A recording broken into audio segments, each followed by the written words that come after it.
Welcome to YouTube channel এলমসলভ। বন্ধুরা, আজকে আমরা সিম্পলিফিকেশনের একটা কনসেপ্ট নিয়ে ডিসকাস করব, যেটা হচ্ছে কি যে কোন একটা ভগ্নাংশ, এই ভগ্নাংশ যেমন ধরো 1/2, 2/3 বা 3/4, এই ধরনের দুটো, তিনটে, চারটে, তো জেনারেলি পরীক্ষাতে চারটে দেয়। তো এই দুটো হোক, তিনটে হোক, এই চারটে ভগ্নাংশের মধ্যে থেকে, এই চারটে ভগ্নাংশের মধ্যে থেকে কে ছোট কে বড়, অথবা এটাকে ছোট থেকে বড়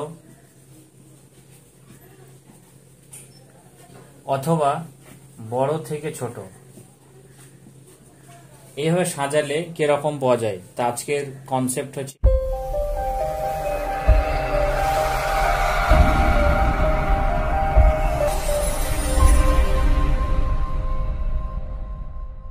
কোন ভগ্নাংশের দুটি পার্ট, এটা হচ্ছে ভগ্নাংশ। তো ভগ্নাংশ কি হচ্ছে, লব আর নিচে হচ্ছে হর। তো সাপোজ যেমন হচ্ছে 1/2, তো এখানে হচ্ছে 1 হচ্ছে লব আর এখানে হচ্ছে 2টা হচ্ছে হর। তো এখন যদি বলছে কি, ধরো একটা ভগ্নাংশ 1/2, একটা ভগ্নাংশ 1/3, একটা ভগ্নাংশ হচ্ছে 1/4 আর একটা হচ্ছে 1/5। তো যদি বলছে কি এটা হচ্ছে টাইপ 1, শুধু দেখেই অ্যান্সার করতে পারবে। সেটা হচ্ছে কি যে ভগ্নাংশের লব যদি সবার সেম হয়, ভগ্নাংশের লব যদি সব সেম হয়, তাহলে এই হর যেটা ছোট সেই ভগ্নাংশটা হচ্ছে সব থেকে বড়, আর যেটা হচ্ছে ভগ্নাংশ সব থেকে হর, যে ভগ্নাংশের হর যেটা সব থেকে বড়, সেই ভগ্নাংশটা হয়ে যাবে সব থেকে ছোট ভগ্নাংশ। তাহলে এখানে হচ্ছে 2 আর এখানে হচ্ছে 5, তো 1/2 এটা হচ্ছে বড় ভগ্নাংশ, আর 1/5 এটা হয়ে গেল ছোট ভগ্নাংশ। এটা হচ্ছে একটা টাইপ। আর দ্বিতীয় টাইপ হচ্ছে কি ঠিক এর উল্টোটা। যদি বলছে ধরো এখানে হচ্ছে 5/1, এখানে হচ্ছে 4/1, এখানে হচ্ছে 3/1, এখানে হচ্ছে 2/1। তো বলছে এই চারটে ভগ্নাংশের, এই ভগ্নাংশের হর যদি সব সেম হয়, হর যদি সেম হয়, তাহলে লব যাদের বড় তাহলে সেটা হবে বড়, আর যাদের লব ছোট সেইটা হবে ছোট ভগ্নাংশ।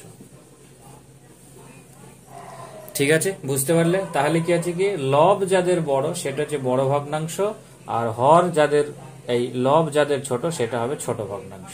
নেক্সট হচ্ছে কি, এটা একটা মেথড, সেটা হচ্ছে কি ধরো দুটো ভগ্নাংশে 1/2, 1/3। তো এখন যদি বলে এই দুটো ভগ্নাংশের মধ্যে কে বড় কে ছোট, তো এটা তোমাদের কাজ হচ্ছে প্রথমে এই দুটো ভগ্নাংশের এই কোণাকুনি আগে গুণ করবে। তো এটা কোণাকুনি গুণ করলে কত হচ্ছে 3, আর তারপরে এই কোণাকুনিটা গুণ করবে, তারপরে এই কোণাকুনি, তাহলে এটা 2 × 1, তাহলে হচ্ছে 2। তো এর মধ্যে বড় হচ্ছে কি এইটা বড়, তো এটা যদি বড় হয় তাহলে এই ভগ্নাংশটা বড়, তাহলে এটা হয়ে গেল এইটা বড় ভগ্নাংশ, আর এইটা হচ্ছে কত ছোট ভগ্নাংশ। এই ভগ্নাংশটা ছোট, এইটা হচ্ছে বড়। তো এই মেথডে কাজ করবে, সব থেকে তাড়াতাড়ি হয়ে যাবে, খুব ইজিলি প্রসেস। তো এই দুটোকে এইটার সাথে আগে মাল্টিপ্লাই করব, যেটা দেখবো সেইটা, আর এটার পরে মাল্টিপ্লাই করবে এইটা। এবার যে সংখ্যাটা বড় হবে সেটা হচ্ছে বড় ভগ্নাংশ, সোজাসুজি থাকবে, আর যার সোজা নিচে থাকবে সে হচ্ছে ছোট ভগ্নাংশ। তো এইরকম কিছু প্রবলেম যেগুলো বিগত পরীক্ষায় এসেছে সেগুলো দেখো। আচ্ছা দেখো, এই একটা কোশ্চেন এসছে এসএসসি সিজিএল 1999। তো এই কোশ্চেনটা বলেছে কি যে এর মধ্যে সব থেকে ছোট কোনটা, এর ভিতরে ছোট ভগ্নাংশ কোনটা। তো আমরা যে মেথডটাকে বলেছিলাম, আমরা করবো কি এই দুটোকে আগে মাল্টিপ্লাই করছি। ধরো এটাকে যদি মাল্টিপ্লাই করি 7 × 9 = 63, আর এটাকে মাল্টিপ্লাই করলে কত 6 × 7 = 42। তাহলে আমরা দেখতে পেলাম কি এই ভগ্নাংশ বড়, এটা ছোট। এবার পরে এই দুটোকে মাল্টিপ্লাই করছি। তো দেখো 5 × 7 কত হচ্ছে 35, তাহলে এখানে নিচে লিখছি 4 × 9 কত হচ্ছে 36। আবার এই দুটোর মধ্যে দেখছি কি এটা 36 বড়, তাহলে এই ভগ্নাংশটা বড়। এবার এই দুটোর ক্ষেত্রে কাজ করি, তো এই 4 × 7 এটা হচ্ছে কত 28, আর 5 × 5 = 25। তো এই দুটোর মধ্যে হচ্ছে কি দেখো যে 28 বড়, তাহলে এই ভগ্নাংশটা বড়। তো আমাদের এর ভিতর থেকে দেখবো এই যতগুলো সংখ্যা পেলাম, আমরা সংখ্যা যেগুলো পেলাম এর ভিতরে দেখবো আমরা কি যে সব থেকে ছোট সংখ্যা কোনটা, এটা ছোট এসছে, তো এটা সোজাসুজি কোন ভগ্নাংশ আছে এইটা, তাহলে এইটা হচ্ছে ছোট ভগ্নাংশ, তাহলে এটার উত্তর হবে এটা। আর যদি বলতো যে বড় ভগ্নাংশ কোনটা, তাহলে এটা 63 হচ্ছে বড় নাম্বার, তাহলে এইটা হচ্ছে তার বড় ভগ্নাংশ। তাহলে অ্যান্সার কি হয়ে যাবে যে 7/6 এই ভগ্নাংশটা হচ্ছে বড়, আর 5/7 এই ভগ্নাংশটা হচ্ছে কত ছোট ভগ্নাংশ। ঠিক আছে, এভাবে কত সহজে অঙ্কগুলো করতে পারবে। দেখো নেক্সট প্রবলেম এসছে এসএসসি 2003 তে। তো এই কোশ্চেনটা বলেছে কি যে এই কোশ্চেনটা হচ্ছে কি ছোট থেকে বড় হিসাবে সাজাও, ছোট থেকে বড়। আচ্ছা, আমরা ছোট থেকে বড় সাজাবো আর এর মধ্যে দেখবো কে ছোট কে বড়। তা প্রথম কাজ হচ্ছে কি এই দুটোকে মাল্টিপ্লাই করো, 3 × 9, এটাকে আগে কাজ করতে বলেছি, তাহলে এটা হচ্ছে 27, এটা হচ্ছে 5 × 7 = 35। তাহলে আমরা দেখতে পেলাম কত এর থেকে এ বড়। এবার এই দুটোকে মাল্টিপ্লাই করো, 7 × 8 হচ্ছে 91 আর 9 × 11 হচ্ছে 99। তো এইটার থেকে আবার এটা বড়। এবার যদি আমরা বলে সব থেকে ছোট সংখ্যা কোনটা, এইটা ছোট সংখ্যা আর এইটা বড় সংখ্যা। তো এখন যদি আমাদের বলতো যে সব থেকে ছোট ভগ্নাংশ কোনটা, তাহলে এটা হচ্ছে ছোট ভগ্নাংশ, এ হচ্ছে ছোট ভগ্নাংশ। আর যদি বড় ভগ্নাংশ বলতো তাহলে এটা হচ্ছে বড় ভগ্নাংশ।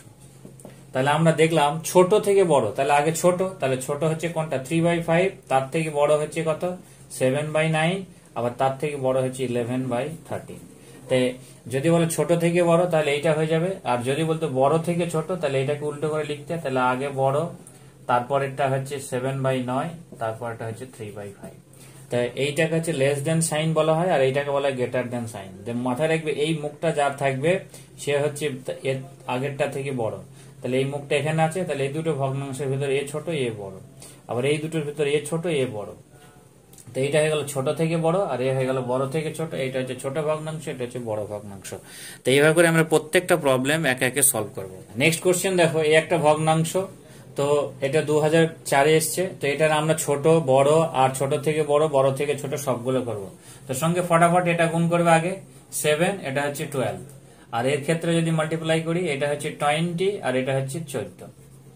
ঠিক আছে, তো আমরা এখানে দেখতে পাচ্ছি কি যে এই সংখ্যাটা ছোট, তার মানে এই ভগ্নাংশটা হচ্ছে ছোট ভগ্নাংশ।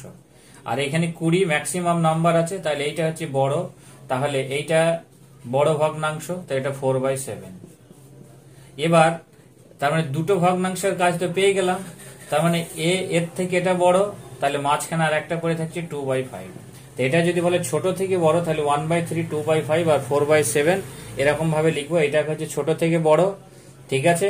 আর যদি বলতো বড় থেকে ছোট তাহলে কি হবে 4/7 গ্রেটার দেন 2/5 গ্রেটার দেন হচ্ছে 1/3। যদি বলতো ছোট ভগ্নাংশ কোনটা, তাহলে এইটা হচ্ছে ছোট বা স্মলেস্ট, আর যদি বলতো বড় ভগ্নাংশ কত, এটা হচ্ছে স্মলেস্ট বা বিগ, ঠিক আছে, বা অ্যামংগেস্ট। তো এইটা হচ্ছে ছোট ভগ্নাংশ, এটা বড় ভগ্নাংশ, এটা ছোট থেকে বড়, এটা বড় থেকে ছোট। নেক্সট কোশ্চেন দেখো, এই কোশ্চেনটা এসেছে এসএসসি 2002 তে। তো এটার ক্ষেত্রে আমরা দেখবো কোনটা ছোট কোনটা বড়, আর ছোট থেকে বড়, বড় থেকে ছোট। তো একদম সিম্পলি কাজ করবো। আমাদের কাজ হচ্ছে কি এই বরাবর মাল্টিপ্লাই আগে, তাহলে 4 × 8 = 32, আর এটা হচ্ছে 5 × 7 = 35। আবার এটা গুণ করো, 7 × 7 কত হচ্ছে 49, আর এটা 6 × 8 = 48। আবার এটা হচ্ছে 6 × 6 = 36, আর এটা হচ্ছে 5 × 7 = 35।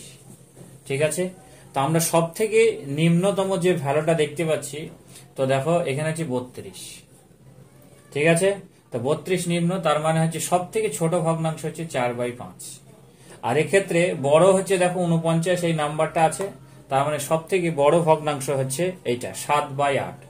তো 7/8 হচ্ছে বড়। তাহলে আমরা পেয়ে গেলাম এইটাকে বলা হচ্ছে স্মলেস্ট বা ছোট, আর এইটা হচ্ছে কি বিগ বা বড় ভগ্নাংশ। ঠিক আছে, একটা হচ্ছে ছোট ভগ্নাংশ কোনটা, বড় ভগ্নাংশ কোনটা, তাহলে এটা পেয়ে গেলাম। তাহলে আমরা পাচ্ছি কত 4/5 আর 7/8। তো এই দুটো ছোট বড় হয়ে গেল। এবার আমরা এই দুটোকে ভিতরে ঢোকাতে হবে। তার মধ্যে দেখো এই 35 এখানেও আছে, 35 এখানেও আছে, তার মানে এর সোজাসুজি ভগ্নাংশ হচ্ছে কত 7/8, আর এখানে হচ্ছে কত 5/6। এবার এই দুটোর ভিতরে যদি আমরা করি 6 × 7 এখানে হচ্ছে 42, আর 5 × 8 কত হচ্ছে 40। তো এর ক্ষেত্রে দেখো এই ভগ্নাংশটা ছোট, আর এইটা তার থেকেও বড় ভগ্নাংশ।